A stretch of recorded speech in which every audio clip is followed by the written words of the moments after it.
Oke, salam jumpa, ketemu lagi saya dengan Cak Monyong. Assalamualaikum warahmatullahi wabarakatuh. Tetap dengan semangat kotak kosong. Nah, di episode sebelumnya saya dengan Budian. Saat ini saya dengan Gen Z Arek Surabaya.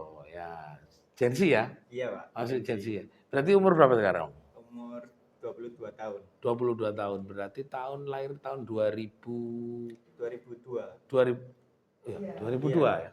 2002 ya. Iya, Pak. Oke, nah seberapa tahukah Gen Z di Surabaya tentang peristiwa pilkada atau potret demokrasi yang akan terjadi di 2024? Saya ingin tanya dan ngobrol-ngobrol, bincang-bincang, karena kami ingin juga menyampaikan bahwa tidak semua pemerintah juga mensosialisasikan pelaksanaan pilihan kepala daerah di Surabaya. Dek, ngomong-ngomong, tahu nggak bahwa besok tanggal 27 November akan ada pelaksanaan pilkada di Surabaya. Tahu nggak itu? Tahu, Pak. Nah, kalau menurut sampean ini calonnya siapa saja sudah juga tahu? Tahunya cuma Eri Cahyadi sama wakilnya Armuji. Berarti kan tidak ada musuhnya.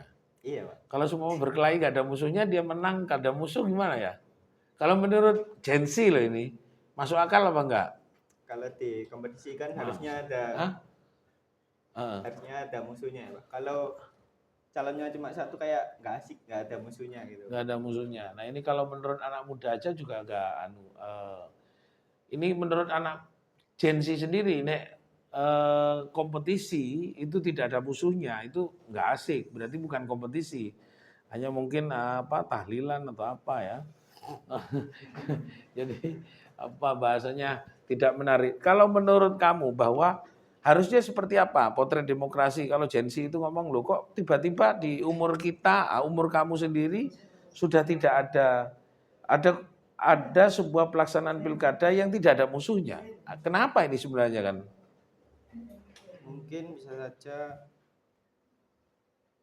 apakah nggak ada lawannya karena mungkin nggak ada partai-partai lain atau calon-calon lain yang mau lawan sama Eri Cahyadi atau Armuji.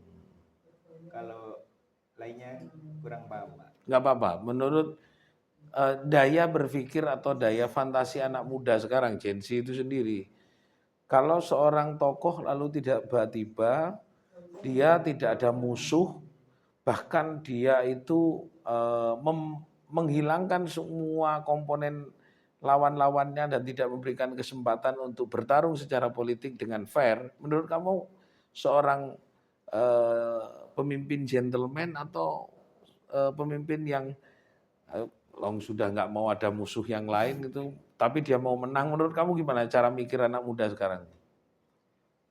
Kalau di negara demokrasi kan harusnya semuanya dipilih secara masyarakat ya, Pak. Tapi kan ini nggak ada lawannya. Nggak ada lawan. Terus ngapain ada pemilihan kalau udah ada nggak ada lawannya?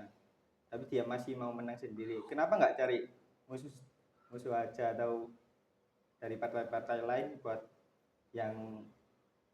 untuk naruh ini ya, Pak, musuhnya buat pemilihannya lawannya Eri Cahyadi sama Armuji. Oke, wow keren dong. Jadi dia pikir bahwa ketika tidak ada musuh lalu dia mau menang itu sendiri, itu sesuatu pengecut sebenarnya ya. Lo nggak ada musuhnya, dia ngangkat bendera menang kan gimana sebenarnya. Lalu juga ada sebuah statement yang disampaikan oleh Erik sendiri di dalam sebuah konten komalnya dia itu bahwa jangan pilih kotak kosong. Kotak kosong itu tidak punya program. Lalu namanya juga kotak kosong, programnya siapa ya? Memang ini sesuatu statement menurut Gen Z ini seorang intelektual muda loh yang memang kotak kosong nggak ada yang diajukan. Masa dia mau punya program? Nah kalau sudah kotak kosong kan nggak ada program, loh nggak ada orangnya ya.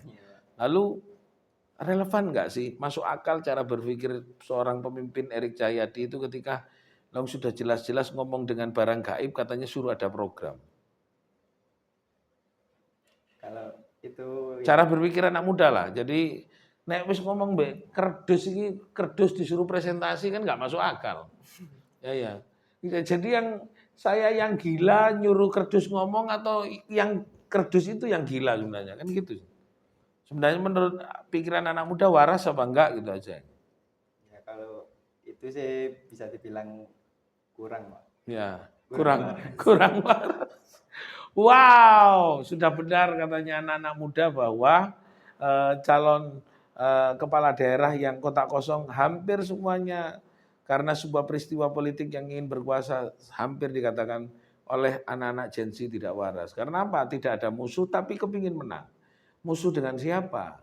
Mungkin ini gagal dalam cara berpikir. Ini kita belajar dengan anak-anak muda, saya kepingin menyelami bahwa cara berpikir anak-anak muda Gen Z itu sendiri sudah real tidak bisa ditipu. Real sudah tidak bisa dibohongi. Ketika dia mau mengaku menang sendiri, pasti akan banyak orang yang cuek dan tidak mengakui. Lu siapa? Kamu siapa? Musuh sangan siapa? Menurut harapan kamu untuk anak-anak muda ketika ada calon kepala daerah yang mau musuh kerdus kosong. Nah, pas terus mau ngapain? Long sudah dianggap sudah tidak waras. Anak saya sendiri juga udah ngomong kayak gitu lah. Gimana? Harus saya jelaskan, kamu milih ini ya, kok milih gimana ya? Long musuhnya nggak ada. Apa yang harus disampaikan kepada anak muda? Terutama yang agak waras-waras lah, gitu. Jangan sampai nggak waras. Mungkin bisa dilihat program-programnya calon yang cuma satu ini yang belum terrealisasi sama program-program yang kalau dia menang itu yang program-program selanjutnya untuk kota Surabaya. Nah, kalau kota kosong nggak punya program gimana? Ya otomatis ya yang punya yang eri Pak, yang menang Pak. Ya iya karena tidak ada tidak ada yang melawan ya. Sayang sekali bahwa orang memang argumen-argumen di lapangan bahwa cara berpikir tidak waras kepala daerah atau para kontestasi yang akan menjadi kepala daerah ini sungguh rumit untuk kita periksa secara medis. Maka menurut saya tim kesehatan yang memeriksa calon-calon kepala daerah yang lolos seleksi untuk calon tunggal, dokternya juga perlu dipertanyakan.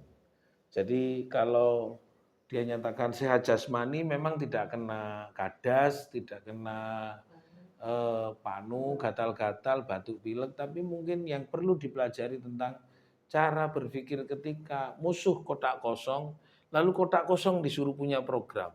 Kalau kita masih suruh milih orang yang bertengkar dengan kerdus, dan kerdus itu suruh punya program, berarti kepala daerah ini harus dibawa ke rumah sakit apa sebenarnya?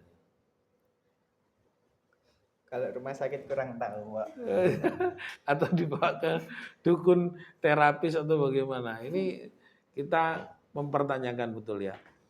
Oke, terima kasih. Saya sudah mendapatkan instrumen waras dari Gen Z bahwa kotak kosong ini sedikit banyak sudah menyadarkan dari ketidaksadaran banyak orang.